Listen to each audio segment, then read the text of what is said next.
Hello, and welcome to the Novi Conversation. I'm Steve Waltz. And I'm Jeff Podolsky. And Jeff, our long-awaited podcast. Today's topic, we're going to talk about something that is just something that we haven't really got in depth with, and it's about the Microsoft cloud called Azure, or if you're, I guess, from France, it's called Azure. What's it called in Wisconsin? We call it Azure. Actually, it is funny though, because I've heard it pronounced a number of different ways. I say Azure. I've heard some people say Azure. I've heard people say Azure. No, I actually shouldn't. With my Wisconsin accent, I should not tease anyone, right? But yeah, it is today. Actually, you know what? I want to rename this podcast AAA, all about Azure. Ooh, not double A like you're used to, but AAA. Yeah, so I thought that we've talked about Azure in the past, but it's been a while, and it is something that is really, in terms of our own customer base, it's really taking off. So I thought it would be good to just sort of refresh people's memories about what Azure is, and we're doing a lot of informational presentations on Azure. I'm going to have a webinar coming up in the next few weeks, and as well as some blog posts about it. So some of the stuff that we talk about on the podcast doesn't always lend itself to just remaining an audio-only platform. There's a bunch of links and some helpful stuff that I'm going to talk about today that you can find, our listeners can find on the Innovia website under the blog posts, and I think if they search all about Azure, maybe they'll be able to find it. So yeah, because they want them to go to the AAA website, even though they're great and support, and they've bailed me out and brought gasoline even to me once because I forgot to put gas in my car. But that's another story. And Jeff, when I first started, when I heard Azure, it was kind of explained to me, it's the Microsoft cloud, right? That's where the servers are, and just really over the last several years, it just seems like, oh my gosh, Azure's so much more. So I'm really excited that you're gonna get a little bit more depth of what Azure is now. Yeah, exactly. I mean, it's that's one good point, that it has grown. Certainly, I think your assessment of Microsoft's cloud,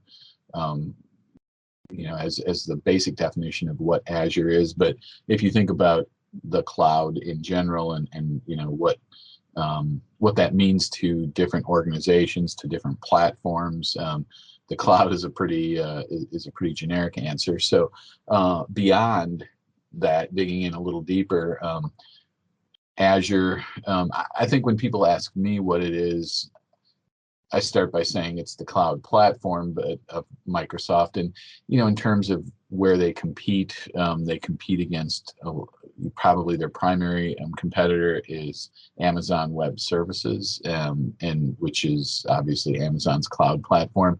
I think Azure is sort of like Amazon Web Services on steroids, because Microsoft has so much more on its Azure platform. Actually, I'll ask you, Steve, take a guess as to how many different product or service offerings you can get from Microsoft on Azure. Let's see. I want to say 60-11. You're close, and it is over 200. So Ooh. That has grown over the last 3 or 4 years. I don't know, exponentially is a really rapid rate of growth. So we'll say it's slightly less than exponentially, but it's going like gangbusters. So everything 200?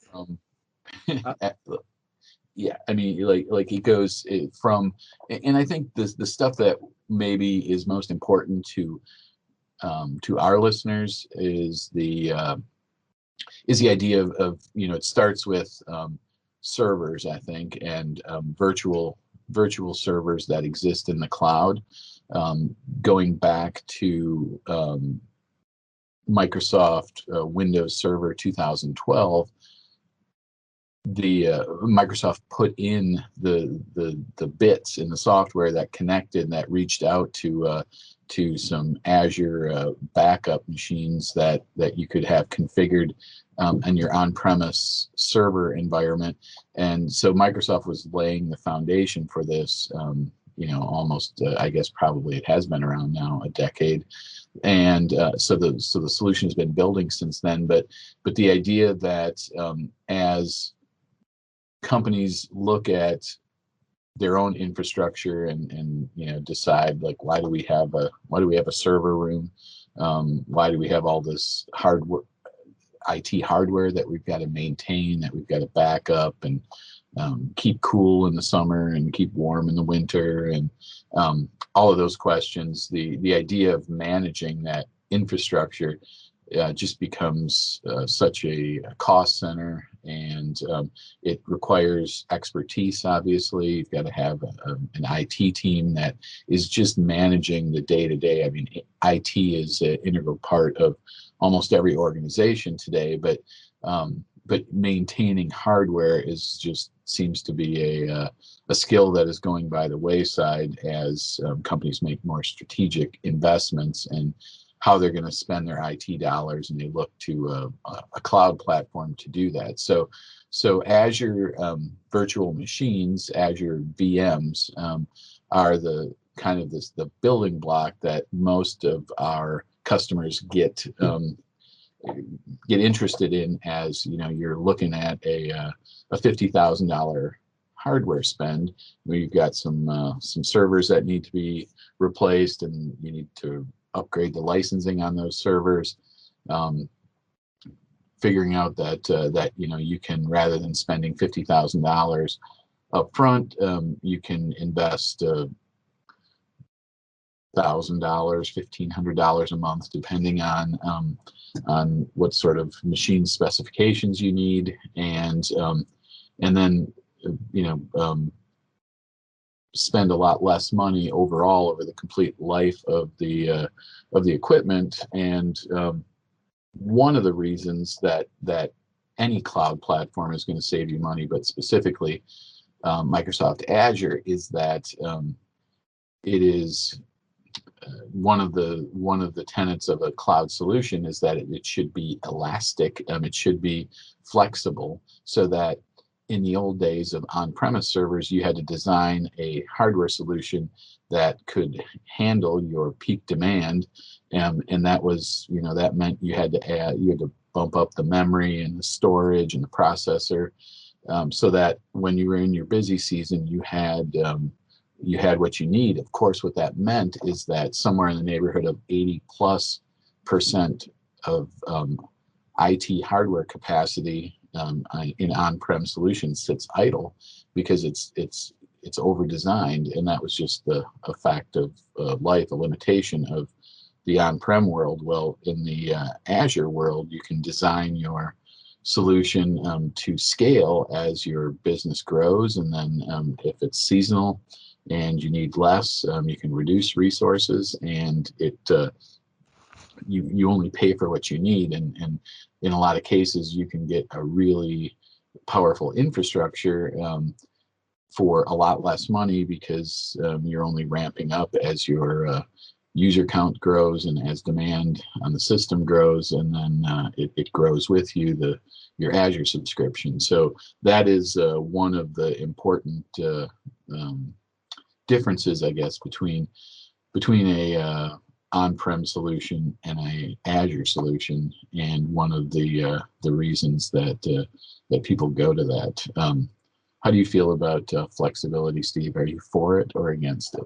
Well, you know what, as you were talking, because if you're a small business and you're in high growth mode, so because we have discussions all the time with customers and prospective customers. It's that, if, like, I just talked with somebody a couple of days ago that they're growing at about 200%, and so that sounds like you can scale as you grow versus, wondering, if you're 2 years into servers that you plan on replacing in 5 years, you're outgrowing it. I'm sure there's an opportunity cost to go, okay, now you need to get more bandwidth, right? Where it sounds like Azure, you can just add more horsepower to it. Am I right on that statement?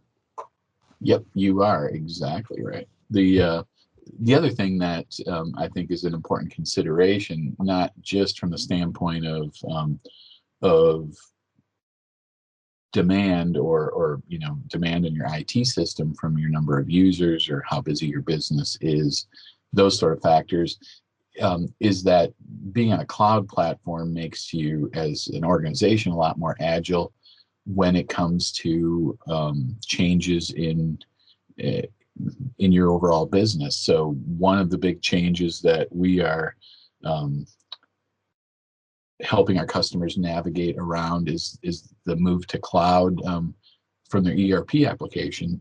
So if they're looking at an implementation project, they're going to upgrade their Dynamics NAV instance to a Business Central instance. Is that does it make sense for them to go to the cloud? Does it make sense for them to stay on-prem? And a lot of times the fact that across the Microsoft stack, Microsoft likes to promote the fact that they give you choice, whereas a lot of solutions it has to be they either don't have an offering in the cloud or they don't have an on-prem offering. Microsoft gives you the choice across the board in almost all of their products, and Azure, of course, being the cloud choice for a platform. But Azure sometimes we find gives our customers the flexibility of getting to the cloud without having to go to a true software as a service or SaaS deployment, as Microsoft's Business Central offering is.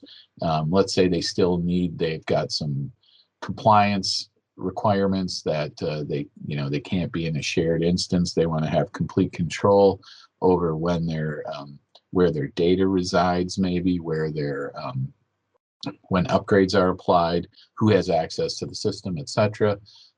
So putting a virtual machine on Microsoft Azure, but running the Business Central on-prem instance on that cloud gives them control and it gives them extra control that they wouldn't have if they were just on Microsoft's software as a service platform. So Azure can fill a lot of holes, I guess, as it relates to their business needs, and we've only just been talking about the virtual machine aspect of Azure. I know you want to find out about all the other cool solutions, don't you? Yeah, absolutely. And so if that's where Office 365 is, or now Microsoft 365, I'm assuming, right, is in the Azure. So when it's interesting because when I talk with people, they're worried about their security and worried about their data being stolen up there in the cloud, and this in the same conversation, they pay their credit card bills on their computer on their browser, and they're signed into their Google Gmail and Office 365, and it just seems like with people, like when I thought of the cloud originally, I just thought of, okay, that's where I was going to put this stuff. But now I think where you're leading to is that now there's so many more applications that can be put on there. They can all work together, and you can maybe use that data for other things. Is that where you're kind of going, Jeff? Yeah, yep, exactly. And I think that as we, sort of help our customers figure out if the move to Azure is right for them, there's so many considerations, and there's so much that you can do on the platform that from artificial intelligence and machine learning to virtual desktops and everything in between. One of my more recent certifications is in the Azure Internet of Things. Internet of Things, or IoT, refers to connecting real world devices or things to the internet, and Azure has a solution that's already configured. It works with tons of different devices out of the box. There isn't like, essentially it has a whole bunch of, in those 200 plus solutions that exist on Azure, Microsoft has developed some solutions that just plug and play into various environments. For instance, the artificial intelligence and machine learning that a lot of our customers maybe don't even realize that if they're running on Business Central, they could be leveraging in some of their predictive pay and some of the analysis services that when you import photographs onto your item cards, that all of those sort of, that functionality that's in Business Central is actually running on Microsoft's Azure cloud, and instances of artificial intelligence and machine learning that are analyzing images, that are looking at payment cycles, or looking at sales demand and forecasting. Some really powerful tools that are built into Business Central that are running on Azure, and people don't even know about it. And one of the reasons that they don't know about it is because they aren't getting a bill for it, because it's just included. And that is one of the things, I guess, that I wanted to make sure that I talked about in today's podcast, that there are a bunch of free Azure resources that that companies can take advantage of, and that range from Azure compute power to storage. And those are some of the links that I'm gonna include in my blog. This list of all of the free resources that you can get to that you can get when you're running on Azure. And then there are also some really cost-effective ways to kind of get started with Azure. And the first part is the first way to get engaged if you haven't started with an Azure trial. Microsoft has free trials of Azure, and they start with a $200 worth of Azure. So the way that Azure is sold is different than most other Microsoft products. Most other Microsoft products are either sold as a perpetual license or as a subscription service. With Azure, it's a consumption service, so you're paying for how much you use. And so you start with $200 and fire up a virtual machine or two in the cloud to see how easy it is to manage. And when you get to the end of your $200, whether that takes you 30 or 60 or 90 days, depending on what you're doing in those virtual machines that you create, Microsoft will ask you if you want to continue using those and get a credit card and start to use it, or it'll just go away. But really, the advantage is that with a lot of these Azure solutions is that you pay for what you use. And we've got several of our customers that create virtual machines that they might be a failover to in case something happens to their on-premise server. But once they have that server image uploaded to the cloud, they can, other than doing some synchronization of data, they can shut that server down and only pay a few dollars a month to have this capacity ready for them, and should they need it. And again, a really cost-effective way to kind of create a failover site without paying a lot of the failover site services. You're paying based on not just the storage, but you're having to license the operating system and kind of pay for redundant licenses in this on your failover site. Whereas if you were running in on Azure with a VM to back up to, it's you can configure that back up, do some synchronization of data, and then set that machine so it only runs an hour a week when it needs to sync data, and it's just sitting there, and you're only paying a few bucks a month for it. So everyone can afford a few bucks a month, right, Steve? I hope so. I mean, the stimulus checks are coming, right? So, hey, so as you're talking about that, it was funny. The Liberty commercial kept going through my mind, right? Oh, you only pay for what you need, and it's kind of like that. And so if you wanted to, let's say you had an on-premise, maybe like an old NAV 2016, and you wanted to use some of that AI technology, could you actually move that data to the cloud and use it up there in an instance, or are you kind of stuck on premise where you're at?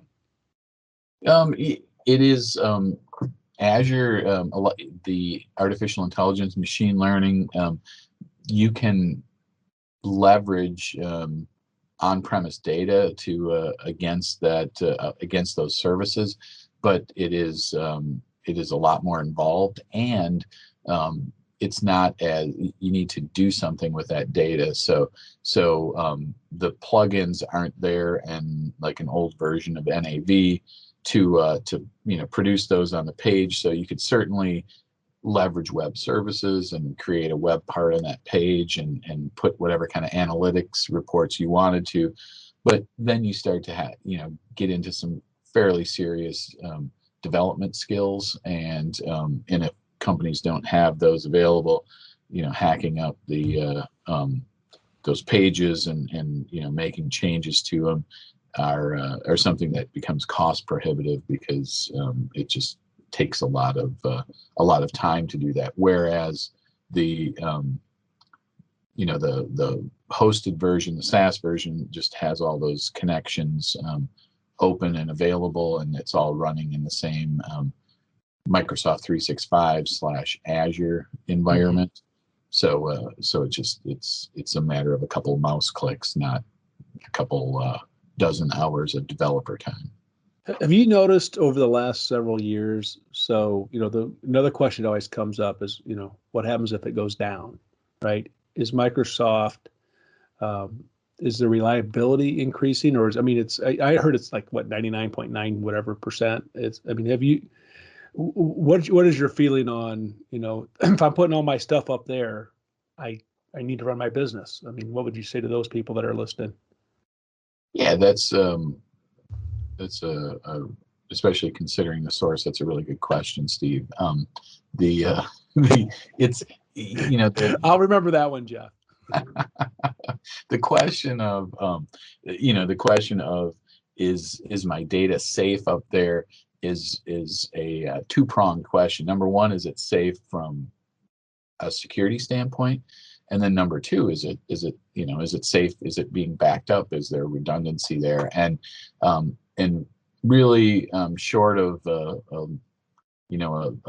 blip on the radar that's come in over the last 18 months in terms of a security breach of the Azure platform, which was actually relatively minor compared to some of the other security breaches that we are learning about that have occurred.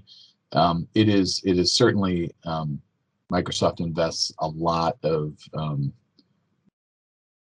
time, money, and resources keeping the Azure platform secure, and there's also built-in redundancy. So you can choose, depending on the Azure solution that you are using, you can choose where your data resides.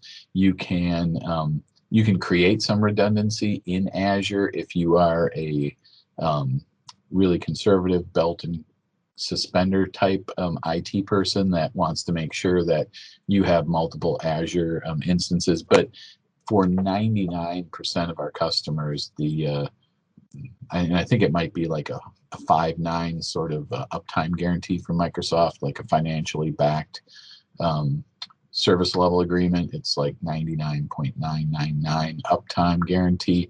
That is enough for any of our customers, I think, and especially when you consider what it would take to sort of deliver that same kind of guarantee running in an on-premise world, you need to have some redundant hardware. You need to have a failover site configured and licensed and maintained, and Microsoft is doing that all for you.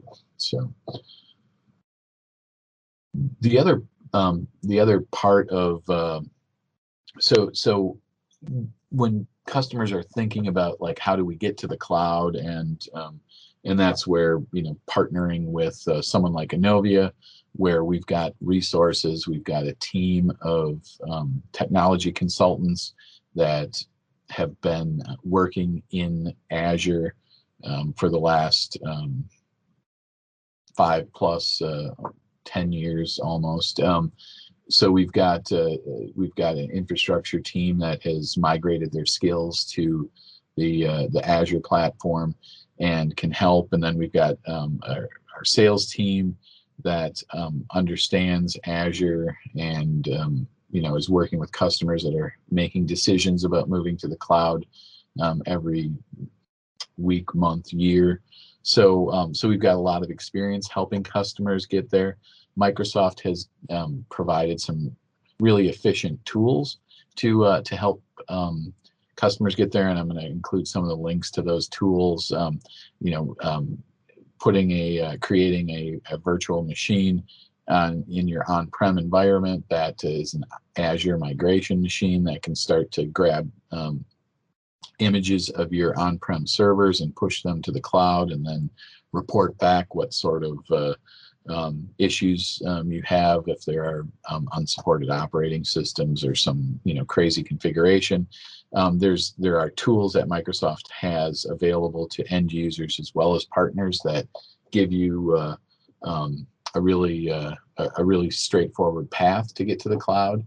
And there are also a lot of Azure calculators that can help you assess the total cost of ownership in terms of what your Azure solution could cost you. And one of the last points that I wanted to make, and that is going to be a focus of my blog post, is that Azure reservations, which are, I mean, I guess just like it sounds. These reservations help you save money by committing to a 1 or 3 year plan for how you think your organization is going to use Azure. And in a lot of cases, I know we started talking about the cloud and talking about elasticity and the flexibility that going to the cloud should provide you with. But in a lot of instances, customers' use case is pretty stable. They've got a fairly stable amount of users, and they know by looking at reports of their on-prem analysis what size machines they're going to need and how much they think they're going to need in terms of storage and processing power. If you know that, you can buy Azure reservations, and you don't even have to prepay. Microsoft gives you the ability to pay monthly or to pay up front for these reservations. But in these cases, you tell Microsoft how much Azure service you think you're going to need, and obviously you'd want to use a little bit under, you'd want to buy a little bit less than you think you need, and then just pay for the extras, so that you're sure that you don't prepay too much. But in these reservations, the way Microsoft has this priced, you can save up to 72% over the pay-as-you-go pricing, and it really doesn't take a lot to help calculate this. And our TCs are happy to work with the sales team if you're thinking about a move to the cloud, to help you go through one of the Azure calculators to understand what sort of costs are involved, and then see if signing up for an Azure reservation and prepaying can save you even more money.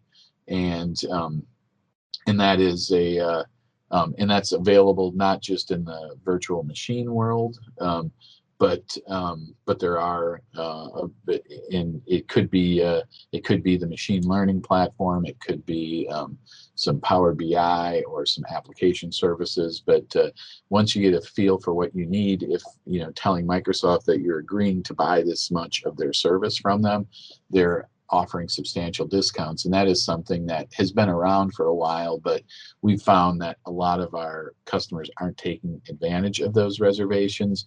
And in some cases, maybe for the customers who are already on Azure, if you're not using an Azure reservation, this might be a good reason for you to reach out to your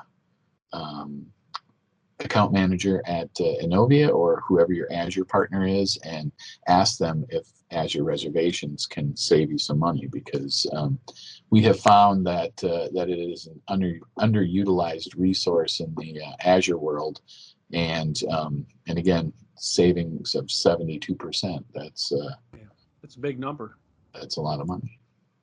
And and as you were talking, to some people, it seems like there's a lot of stuff going on, and the beauty is that not only are we a gold certified Dynamics ERP partner, we're gold certified in the cloud, and I think that really speaks volumes to how when we made a commitment to really, when Microsoft was telling us that message, right, cloud first, mobile first, to really to hop on it, because that's the way things are going. And obviously during the pandemic, cloud has become even more important to many more people, and the fact that we have many folks at Innovia, and Jeff, obviously you're an expert in the cloud and certified in that, and we're even certified in the government cloud.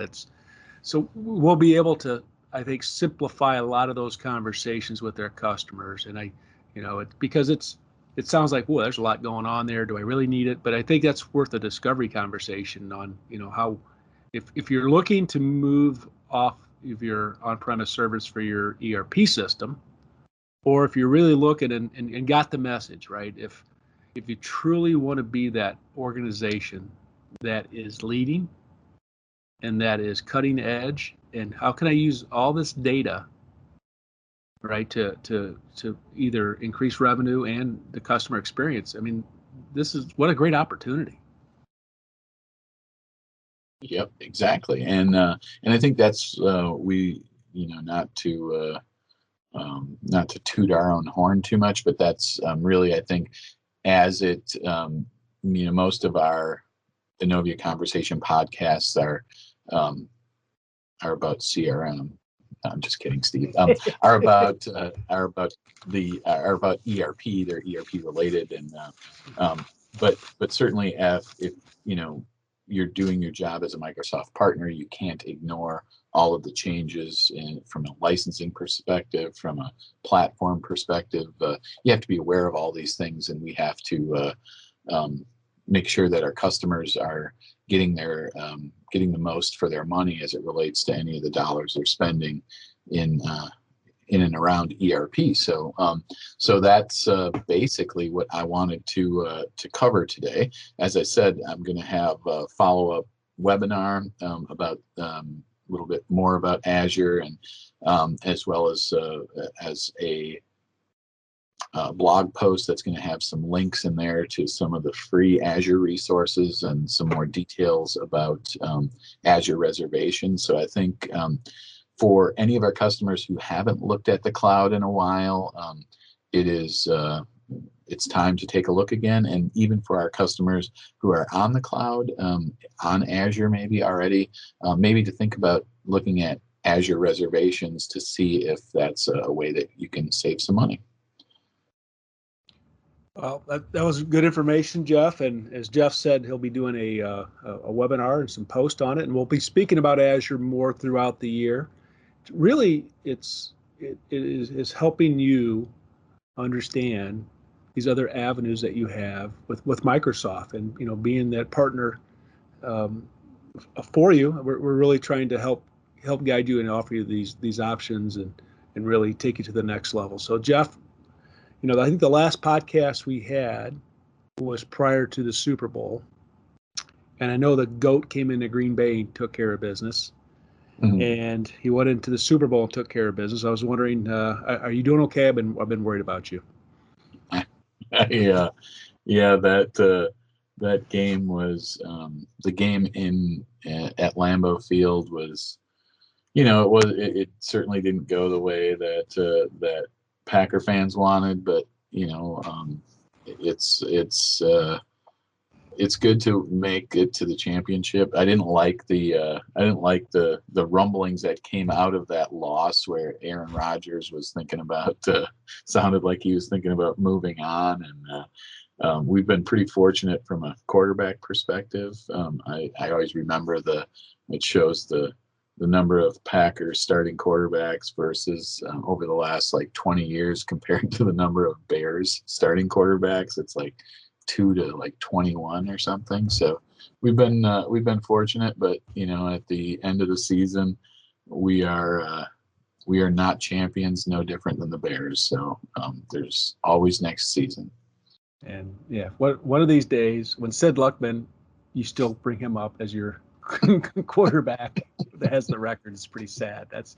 That's another. So the sadness that you felt that night. Now you know what it feels like to be a Bears fan, right? So anyway, well, I'll also just add that we were several years ago. I brought some friends from Cleveland to a game that the Packers were hosting the Cleveland Browns, and we needed a stop in the fourth quarter to try to get the ball back and sneak out a victory. And we were everyone in the stands started cheering for Reggie White. I mean, he had been the Minister of Defense. He was this. Now, of course, Reggie had been retired for several years at this point and actually had died. But we were all cheering for the ghost of Reggie White, Reggie. And after that, and it was a really cool feeling as a Packer fan that everyone just started cheering that. And then after that was gone, and the game was over and we lost. I was talking on the ride home to one of the Cleveland fans, and they were like, that was kind of weird that you were all cheering for Reggie. And I'm like, why was that weird? And they're like, well, he's dead and gone. Like, why are you cheering for someone that isn't on the field? And I thought, you know what? Maybe us Packer fans are a little weird, and we don't have it all figured out. Well, let's see. You're talking about Cleveland. When's the last time they won? Oh, anyway, that's right. So you are. Holly will probably listen to this, and she's not going to take that kindly. We'll get this part edited out. But anyway, Jeff, before we lose our listeners, talking about the Bears and the Packers, we appreciate you getting us squared away on the Azure. And as always, you can find the webinars coming up and the blogs on Anovi.com, and we obviously share them on LinkedIn. And please, if you're on LinkedIn, send out a request to Jeff Pergolski or Steve Waltz. We'd love to hook up with you. And Jeff, anything else you'd like to add that's Microsoft related? No, that is it. I think this podcast is a wrap.